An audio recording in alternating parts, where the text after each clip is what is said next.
যুদ্ধের দামামায় ঘাঁটি ছেড়ে এখন কাতারের আল উদেদ বিমান ঘাঁটিতে তটস্থ আমেরিকার 8টি B-52 বোমবার। ইরানকে শাসাতে একদিকে সমুদ্র পথে এগোচ্ছে রণতরী, অন্যদিকে আকাশে যুদ্ধ বিমান। এসবের মাঝেও এলো হুঙ্কার, চুক্তিতে না এলে আগামী 10 দিনের মধ্যেই ইরানের ভাগ্য নির্ধারণ করবেন Trump. Middle East, they said it couldn't be done.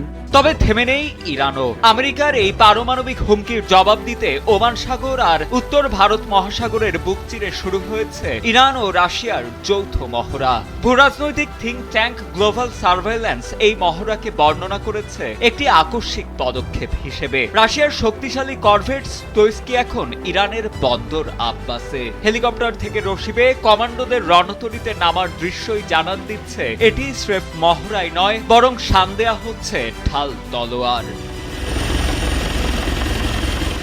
উত্তেজনার পারদ আরও ছড়িয়েছে হোয়াইট হাউসের হুঁশিয়ারি বার্তা। ট্রাম্পের প্রেস সেক্রেটারি ক্যারোলিন লেভিট স্পষ্ট জানিয়ে দিয়েছেন, ইরানের জন্য এখন একটি চুক্তিতে আসাই হবে বুদ্ধিমানের কাজ, কারণ হামলার পেছনে অনেক জোরালো যুক্তি আছে ওয়াশিংটনের হাতে। তিনি মনে করিয়ে দিয়েছেন, ট্রাম্পের কাছে কূটনীতি প্রথম পছন্দ হলেও সামরিক পদক্ষেপের বিষয়টি এখনও টেবিলের উপরই আছে। পরিস্থিতি কতটা ভয়াবহ তা স্পষ্ট করেছে মার্কিন সংবাদ মাধ্যম CNN। সংবাদ মাধ্যমটির রিপোর্ট বলছে, প্রেসিডেন্ট ডোনাল্ড ট্রাম্প যে কোনো মুহূর্তে ইরানে হামলার নির্দেশ দিতে পারেন এবং মার্কিন সামরিক বাহিনী এই সপ্তাহের শেষেই সেই হামলার জন্য পুরোপুরি প্রস্তুত। এমনকি ওয়াল স্ট্রিট জার্নাল জানিয়েছে, পেন্টাগন ইতোমধ্যে হোয়াইট হাউসের কাছে সীমিত আকারের টার্গেটেড অ্যাটাক থেকে শুরু করে ইরানের সামরিক সক্ষমতা গুঁড়িয়ে দেওয়ার মতো বড় মাপের অভিযানের ছকও জমা দিয়েছে।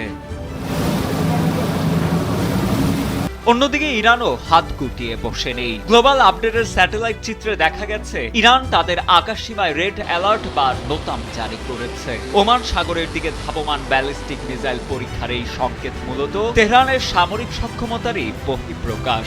সমর বিশেষজ্ঞদের মতে, ইরান তাদের উন্নত অ্যান্টিশিপ মিসাইল পরীক্ষার মাধ্যমে যেকোনো নৌ চ্যালেঞ্জ মোকাবিলায় নিজেদের প্রস্তুতির চূড়ান্ত বার্তা দিচ্ছে।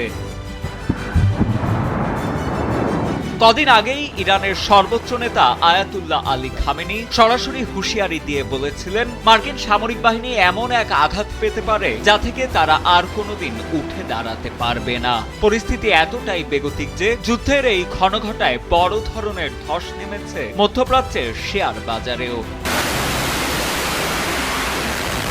একদিকে মার্কিন সমরাস্ত্রের ধ্বংসাত্মক ছায়া আর হোয়াইট হাউসের আলটিমেটাম, অন্যদিকে ওমান সাগরে ইরান রাশিয়া জোটের মরণপণ মহড়া। তবে কি ফুরিয়ে এলো কূটনীতির শেষ সুযোগ? ওমান সাগরের ঢেউ আর যুদ্ধ বিমানের গর্জন খুঁজছে সেই প্রশ্নেরই উত্তর।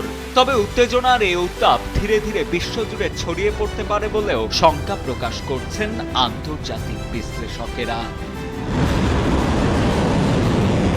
সাজিদ আনিল, ডেস্ক রিপোর্ট, সময়ের আলো।